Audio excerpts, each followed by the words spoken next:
Magandang araw mga kaibigan. Ako mga kaibigan na mainit itong pag-uusapan natin. Mga politikong sabit sa mga kontraktor, pinangalanan na. Senator Lacson binira ang patutsada ni Marcoleta. Luxury cars ni Sara Diskaya sinalakay. Matapos gisahin ang mga kontraktor sa pagdinig sa Senado, abay lalo naman nagulantang ang mga senador at congressman na sabit sa mga kontraktor at ang nakakagulat, sila pa itong kunwaring galit sa mga kontraktor pero nakikinabang din naman pala sila. Nako, abangan nyo po yan. Yan ang pag-uusapan natin. Pero bagong lahat, pakilike po muna ating video, pakishare na din po at subscribe na po kayo sa ating channel. Unahin na po muna natin ito mga kaibigan. Tila nabastusan si Senador Rodante Marcoleta sa panawagang bumuo ng isang independent investigative body para tutukan ang anomalya sa flood control projects. Sa isang panayam, sinabi ni Marcoleta na ayaw niyang iniinsulto siya at dapat magpakitang gilas umano si Senator Kiko Pangilinan kung gusto siyang palitan. Una na kasing sinuportahan ni Pangilinan ang pagbuo ng isang independent body na tututok sa probe. Isinusulong niyang pangunahan ito ni dating DPWH Secretary Rogelio Singson at dating Ombudsman Conchita Carpio Morales. Well mga kaibigan, agree naman ako sa sinasabi ni Senator Kiko Pangilinan, di ba? Na dapat talaga magkaroon ng third party na mag-iimbestiga patungkol nga dito sa mga kabalbalan. Siyempre mga kaibigan, hindi naman sa hindi tayo nagtitiwala sa Senado at Kamara yung gagawin nilang investigasyon. Pero siyempre mga kaibigan, hindi natin maiwasang isipin na meron talagang takipan dyan. Kasi nga naman may mga senador at may mga congressman na dawit talaga dito sa mga kabalbalan na ito. Ani Pangilinan, dapat ang susunod din na ombudsman susunod sa marching orders ni Pangulong Bongbong Marcos. Tama. At hahabuli ng mga sangkot sa anomalya. Babala ni Marcoleta, katakot-takot umano ang korupsyon sa ombudsman. Reaksyon ni Pangilinan, tila barking at the wrong tree ang kapwa senador. Hindi rin niya pipigilan si Senador Marcoleta at hindi rin daw sila pwedeng pigilan. Hindi lang si Pangilinan ang binweltahan ni Marcoleta. Kasunod ng first Senate hearing ng Blue Ribbon Committee, maging ang bombshell privilege speech ni Senator Ping Lacson, pinatutsadahan. Ani Marcoleta. Nagtagumpay lamang siya dun sa may mga optics, may mga litrato. Opo. At saka yung presentation, may mga guni-guni, mga ganyan. Na, yun ang epal siguro. Yun ang pasikat. Grabe mga kaibigan, no? Epal, pasikat, si Senator Lacson. Grabe, ang kapal na mukha, no? Kaya kasi nasabihan na, mayabang, itong si Senador Marcoleta, Anong epal doon? Tumutulong na nga si Senador Lacson, di ba? Patungkol dito sa mga kabalbalan ng mga district engineer, mga kontraktor, at iba pang mga politiko na dawit nga dito. Dapat nga matuwa ka, di ba? Dapat nga welcome sa'yo to. Kasi nga tinutulungan yung committee mo as a chairman ng Blue Ribbon Committee. Tapos ganito pa yung sasabihin mo. Anong sinasabi mo? Kailangan magpakitang gilas? Di na kailangan. Baka ikaw ang kailangan magpakitang gilas. Agarang sagot ni Lacson, ayaw niya ng away.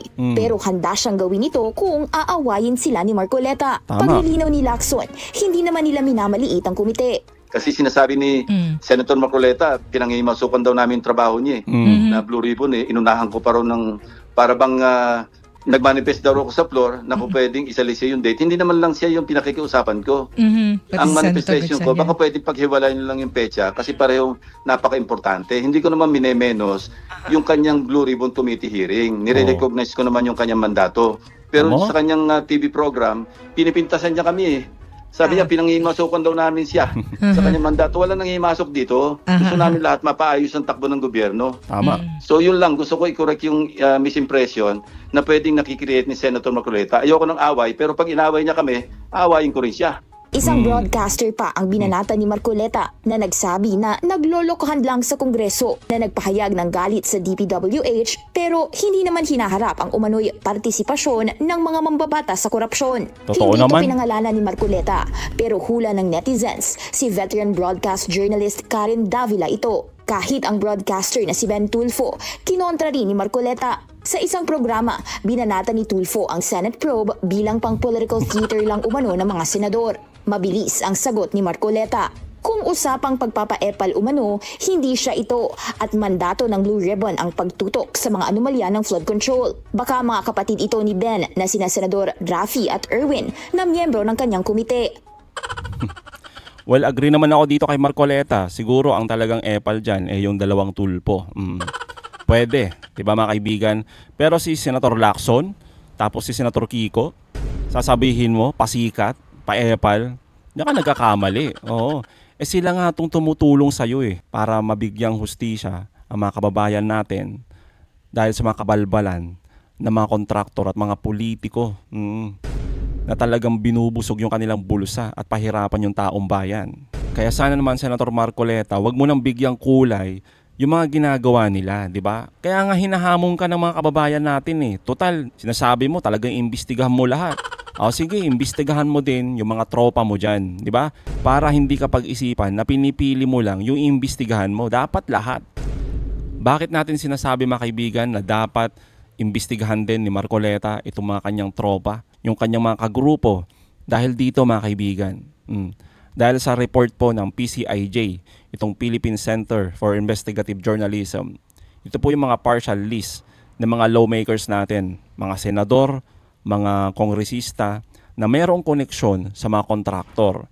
Siyempre mga kaibigan, nangunguna na po dyan itong si Cheese Escudero, si Joel Villanueva, si Bongo, si Zaldico, at marami pa pong iba dyan.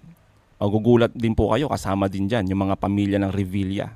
Marami pa po dyan. Pero ito muna ang pag-usapan natin at ating himayin. Itong kay Escudero. Siya po ay konektado sa Centerways Construction and Development. Konektado siya kay Lawrence Lubiano. Siya ang may-ari nito mga kaibigan.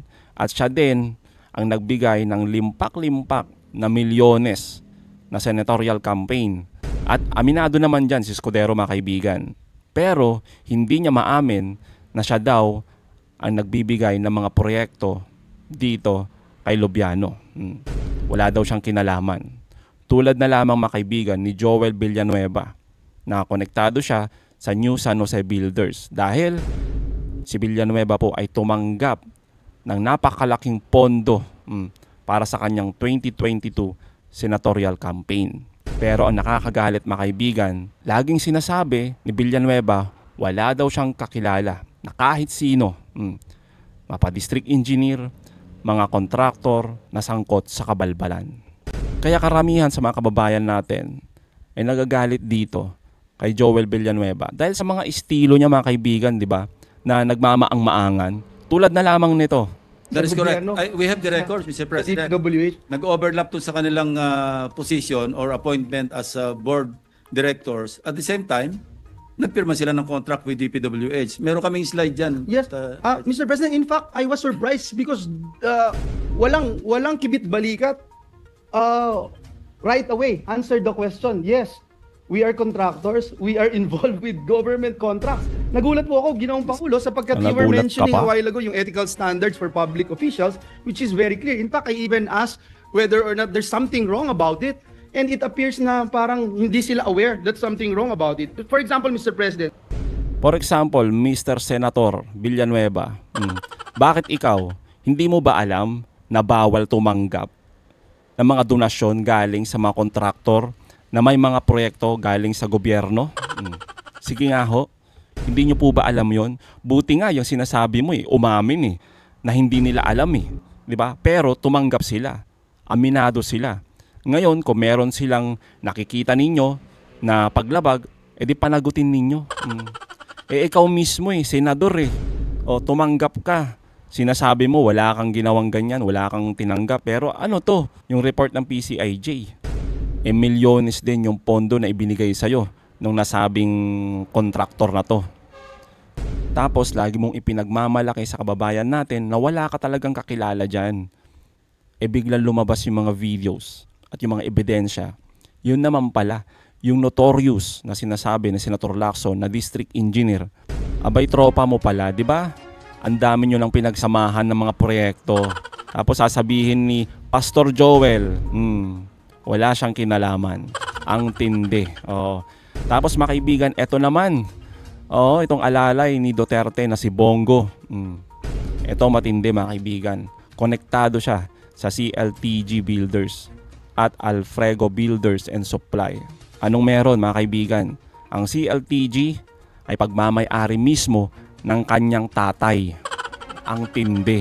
Tapos yung Alfredo, mga kaibigan, ay pagmamay-ari naman ng kanyang half-brother. Tapos laging sinasabi ni Bongo, wala siyang kinalaman dyan. Ito yung matindi pa, mga kaibigan. Etong CLTG, mga kaibigan, ay nagkaroon sila ng joint venture ng St. Gerard dyan sa Davao Region noong 2017. At itong St. Gerard na to, mga kaibigan, ay pagmamay-ari mismo ng pamilya Diskaya, sina Sara at yung asawa niya. Ngayon, mga kaibigan, tignan nyo kung gaano kalaki yung mga na-corner nila. Regarding sa widening naman, tatandaan ninyo nung panahon ni Duterte, yan yung ipinagmamalaki nila, yung mga widening na yan. Siguro kayo din, isa sa mga nasagasaan dito sa mga widening na to. Even kami nasagasaan dyan, yung mga bakod namin. Pero okay lang dahil ano naman yan, mga kaibigan, proyekto ng gobyerno, kailangan nating sumunod dyan sa ikakaganda. Sana. Dahil yung mga iba dyan, mga kaibigan, na naging proyekto ng widening na yan, bungi-bungi. Siguro, mga kaibigan, makakita kayo dyan mga 500 meters, tapos bungi. Tapos yun na naman, 1 kilometro na naman, bungi na naman, di ba? Ang galing. Tapos yung contract cost nito, abay hindi po biro ito, talaga pong naglalakihan. Ngayon, mga kaibigan, yung sinasabi ngayon, di ba, to de la Rosa, di ba, tinanong niya, kailan daw nagsimula itong pag-arangkada ng karera ni Sara Diskaya. Di ba, sabi ni Sara, 2016, nagulantang si Bato eto po, totoo naman. 2016, 2017, dito na talaga umariba yung yaman talaga ni Sara Diskaya. Dahil dito nga sa mga widening, tapos nasundan pa ng mga ilang pang mga proyekto, tapos eto nga ngayon, itong mga flood control project na ginawa niyang ghost project, di umano. Kaya naman siya nakakabili, mga kaibigan, ng mga luxurious cars talaga. Sabi nga ni Ate Sara Diskaya, mga kaibigan, sa sobrang yaman niya, abay natripan niya lang yung isang payong. Kaya niya binili ang isang sasakyan na nagkakahalaga ng 42 to 43 million. Antindi ho, no? Balik po tayo dito. Kaya yung sinasabi, mga kaibigan, ng mga Duterte na wala silang kinalaman o koneksyon sa mga Diskaya, eto na ho, mahiya-hiya naman kayo. Tapos, mga kaibigan, itong si Zaldico, di ba? Isang congressman. Ngayon, sinasabi niya, nag-divest na siya. Wala na siya dyan sa mga nasabing government contractors tulad ng SunWest. Well, tingnan natin to, mga kaibigan. Pero balot ng skandalo ang SunWest. Kung magbabasa ka ng news archives, maraming beses nadawit ang pangalan ng kumpanya sa mga anomalya, such as allegations that it cornered projects that were funded through Congressman's pork barrel. Ilang beses na rin inimbestigahan ng Commission on Audit ang SunWest, pero never na blacklist. Grabe, mga kaibigan, inimbestigahan ng COA, pero never na blacklist. Ano nangyari? It's either natapalan, yung mga taga-COA, o kaya naman, mga kaibigan, pwedeng wala talagang nakitang kabalbalan itong si Zaldico. Di ba? Yun lang naman ang pwedeng mangyari dyan kung bakit nakakalusot sila. In 2021, it was one of the 5 companies alongside Pharmally that each secured at least 1 billion pesos in pandemic supply contracts. Mantakin nyo, construction company, pero 18% ng kinita noong 2022 galing sa pagbebenta ng medical supplies. Panahon ni Duterte, mga kaibigan. Anong sinasabi ng mga alipores niya? Walang kinalaman. Ito nga yung isang hamon, mga kaibigan, dito kay Marcolete. Diba? Nasa Blue Ribbon Committee ka naman, sana imbestigahan mo rin itong Pharmally. Dahil wala na limot na Naging lumot na naman, mga kaibigan diba? Totoo naman, diba, mga kaibigan, mantakin nyo, construction firm, tapos nakakuha ng bilyones na proyekto nung panahon ng pandemic, medical supplies. Abay matindi, tatak Duterte. Oo. And what we found is that his divestment doesn't really give the public complete picture. Wala na nga yung pangalan niya sa SunWest Construction, pero isa pa rin siya sa mga may-ari ng mga kumpanya sa ilalim ng SunWest Empire. Gaya ng SunWestville na nasa likod ng maraming residential at condo projects sa Bicol, kung saan mayroon siyang shares na nagkakahalagang higit sa 400 million pesos. O may Cibis Land, developer ng luxury hotel, kung saan mayroon siyang active investment worth 349 million pesos. O Embarcadero Land Ventures, kung saan mayroon siyang shares worth over $500 million pesos. At si Congressman Zaldi pa lang yan ha. Yung asawa niyang si Mylene at dalawa nilang anak ay namumuhunan din sa mga kumpanyang ito. Grabe. Ayon sa budget experts na nakausap namin, sa kabila ng divestment ni Congressman Zaldi, he remains a beneficial owner of SunWest Construction. Kumbaga, he still owns or dominantly influences the management or policies of the company because of the ties and transactions between SunWest Construction and its subsidiaries. Kasi nga, nag-invest siya doon. Well, totoo naman, di ba mga kaibigan? Ang laki ng mga in-invest niya. Talagang halos billion talaga kung pagsasamahin mo lahat Pero laging sinasabi nga, ni Zaldi ko na wala siyang kinalaman dyan. Pare-pareho sila mga kaibigan, no? Na mga script. Wala silang kinalaman lahat dyan. Well mga kaibigan, lahat ng ito itong inilabas ng PCIJ patungkol nga dito sa mga politiko na may koneksyon sa mga contractors, madami pa po yan. Kaya sana lang, hindi lahat maging propaganda lang itong mga pinaggagawa ng ating gobyerno sa pangunguna ni Pangulong Marcos. Sana lang talaga ay makakita tayo ng may mananagot, hindi lamang mga contractors, hindi lamang mga district engineer, at kung sino pa dyan, pero makakita tayo ng mga congressman at mga senador na talaga namang hihimas mga kaibigan ng rehas. So mga kaibigan, anong masasabi nyo patungkol dito? Comment down below. Again mga kaibigan, huwag nyo kalimutan, i-like at i-share itong mga videos. Hanggang sa muli, kita-kita ulit tayo mga kaibigan.